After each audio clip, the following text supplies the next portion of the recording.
북한 김정은 총비서가 대한민국을 처음으로 주적이라고 언급했습니다.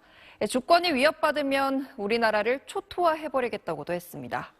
군수공장을 시찰한 김정은은 전쟁을 피할 생각이 없다며 주권과 안전이 위협받으면 모든 수단을 총동원해 대한민국을 초토화해버릴 것이라고 위협했습니다.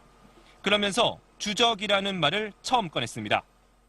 김정은 동지께서는 대한민국 족속들을 우리의 주적으로 단정하시면서 충실해야 할 것은 첫째도 둘째도 자위적 국방력과 핵전쟁 억제를 강화라고 말씀하셨습니다.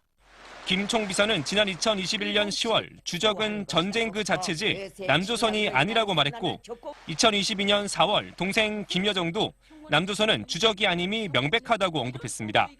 하지만 현 정부 출범 뒤 북한을 적으로 규정하겠다고 발표하자 김정은은 지난 연말 전원회의에서 남북관계를 적대적 교전국이라 언급하더니 이번엔 주적으로 규정한 겁니다. 특히 이 상반기 북한 도발과 위협의 주 대상이 대한민국이다라고 하는 점을 암시하고 있다고 생각을 합니다. 통일부는 북한이 두려워하고 초조해하고 있다는 걸 방증하는 거라고 평가했고 실원식 국방부 장관은 북한이 공개적으로 협박한 거라며 한미일 안보 협력을 더욱 강화할 것이라고 밝혔습니다. 포로로 잡혀간 이스라엘 백성들에게 남유다 백성들에게 하나님께서 예레미야를 통하여 하신 말씀이 뭐냐 이거예요. 예레미야는 자기 마음대로 예언하는 사람이 아니잖아요. 하나님이 그 입에 말씀을 줘야 예언을 하는 진짜 선지자잖아요. 자, 뭐라고 하는지 한번 들어봅시다. 첫째, 그곳에서도 번성하고 인구가 줄지 않도록 순종하고 잘 있거라 그래요. 장기전을 대비해라 이런 말이에요.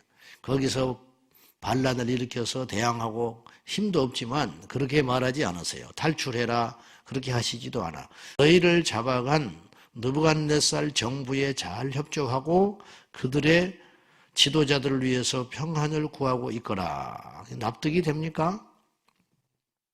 이게 참 굴욕적인 이야기잖아요. 그래서 예레미야의 예언이 사람들에게 먹히지 않았어요. 때로 하나님의 계획과 뜻은 우리의 생각과 상식을 초월할 때도 가끔씩은 있어요. 근데 이제 그걸 정확히 파악하는 것은 누구에게 달렸느냐 하면은 참 선지자와 하나님과의 관계에 달려 있어요. 이해할 수 없는 예언을 그 당시에는 지금 우리 입장에서는 이해가 되죠. 제가 그랬어요. 최선이 아니면 차선이라고. 제일 좋은 건 뭐냐면 이스라엘 백성들이 하나님께 순종하여 복을 받고 번성하여 강대국이 되는 거예요. 다윗의 왕족처럼. 하나님도 그거 원해요. 그런데 이스라엘 백성들이 수 없는, 오늘도 그 표현이 나왔지만은 예레미야에 오기까지 수 없는 선지자를 보내가지고 계속 경고했어요. 경고는 단 하나예요. 우상 숭배하지 말고 말씀에 순종하여 여호와께 돌아와라. 뭐 그러면 돼. 그렇게만 하면 되는 거예요. 그 나머지 제약들은 그 속에 다 들어가 있어요. 이 세상의 제약은 수천 가지일 수 있어요. 이 세상에 지금. 온갖 일들이 다 일어날 수 있는데 그 이유는 한 가지밖에 안 되는 거예요. 결국은 하나님을 믿지 않기 때문이라는 거죠. 하나님 안 믿으니까 그런 일이 일어나는 거예요. 근데 안 들어. 그걸 듣고 돌아오면 하나님이 복을 주고 지켜주시려고 선물을 기다리고 있는데 안 돌아와. 안 돌아오니까 어떻게 하냐? 깨닫게 해야지요. 깨달아야 회개하니까. 깨달으려면 어떻게 하냐? 고생을 해봐야 돼. 그래서 하나님이 아시리아를 통하여 북이스라엘을 쳐버렸죠. 애굽을 통하여 쳤지요.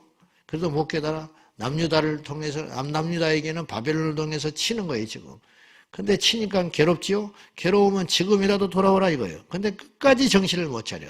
그래서 하나님의 두 번째 플랜이 작동이 되는데 그게 뭐냐면 일단 포로로 잡혀가게 해야겠다. 그래야 없어지지 않으니까. 왜 남은 자가 필요한 거예요? 그 혈통을 통하여 누가 오기로 하셨어? 예수 그리스도께서 오시기로 약속되어 있잖아요. 그때까지는 견뎌내야 돼. 그래서 두 번째 플랜이 뭐냐면 싸우지 말고 굴종적이지만 비겁하지만 싸우지 말고 일단 포로로 잡혀가거라. 대항하지 말아라. 이게 예레미야의 예언이었어요.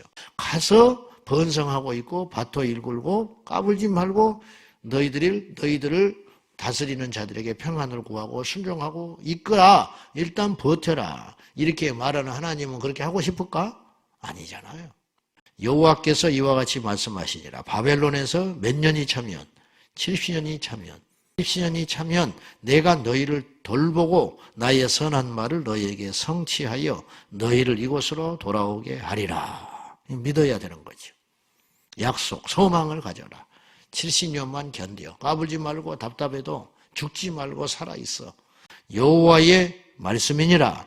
너희를 향한 나의 생각을 내가 아나니 평안이요 재앙이 아니니라.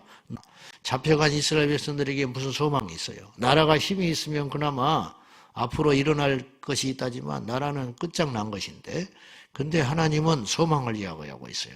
너희를 향한 내 생각은 재앙이 아니야. 너희들을 죽이려고 너희들을 고생시키려고 그것에 보낸 게 아니야. 조금만 기다려. 몇 년이 차면 70년이 차면 누구를 통하여? 고레스를 통하여 어디로 돌아오게 한다? 예루살렘으로 돌아오게 하리라. 돌아오게 해서 뭐 하느냐? 성전 다시 회복할 거야. 너희가 내게 부르짖으며 내게 와서 기도하면 내가 너희들의 기도를 들을 것이요. 너희가 온 마음으로 나를 구하면 나를 찾을 것이요. 나를 만나리라. 미래형이죠. 언제 일어난다는 거예요? 70년 후에. 자, 포로로 잡혀간 이스라엘 백성들이 얼마나 불안하겠습니까? 지금 우리가 당하는 불안함하고는 차원이 다르잖아. 우리는 그래도 나라가 있잖아. 우리에게는 나라가 있잖아요. 나라 없는 그 서름을 우리는 일제시대에 우리 할아버지, 할머니를 통하여 다 들었지 않았어요? 얼마나 비겁한데. 여러분, 나라가 없어지면 끝장인 거예요. 이렇게 지금 우리가 당하는 불안함과는 비교가 안 되는 불안함과 미래에 대한 두려움 이런 것들이 꽉 차 있는데 이때사 예레미야가 소망을 이야기해요. 그러니까 예레미야는 헛된 소망을 말하지 않고 분명한 소망을 이야기해. 돌아와서 기도하면 내가 들어주신다. 이렇게 말했고 온 마음으로 구해야 돼. 진심으로 한 마음으로 구하면 나를 만나게 될 것이다. 그때에는 70년이 차면 그런 말이에요. 그때에는 너희가 나에게 와서 부르짖고 기도할 것이요 나는 너희 기도를 들어주리라. 삶이 하나님 보시기에 합당하면 그 말도 합당한 말이 나오게 되는 것이죠. 오늘의 말씀의 결론, 포로로 잡혀간 이스라엘 백성들에게 하나님께서 약속을 합니다. 거기에 70년이 차도록 일단 버텨라. 내가 너희들을 반드시 데리고 나와가지고 다시 회복시켜서 성전을 건설한 후에 그곳에서 너희가 내게 기도할 때 내가 응답해 주리라. 이런 소망을 이야기하고 있습니다. 사랑하는 성도 여러분, 우리 모두가 지금 어두운 터널을 지내고 있습니다. 이때 우리가 붙잡아야 할 것은 사람들의 말을 붙잡을 게 아니고 하나님의 말씀을 붙잡아야 됩니다. 하나님은 오늘 또 우리에게 말하십니다. 기다리라, 인내하라, 내게 돌아오라 말씀하시니 우리 자신들을 정결하게 살펴서 하나님 앞에 합당한 삶으로 오늘 하루를 하나님께 영광 돌리는 저와 여러분 되시기를 축복합니다.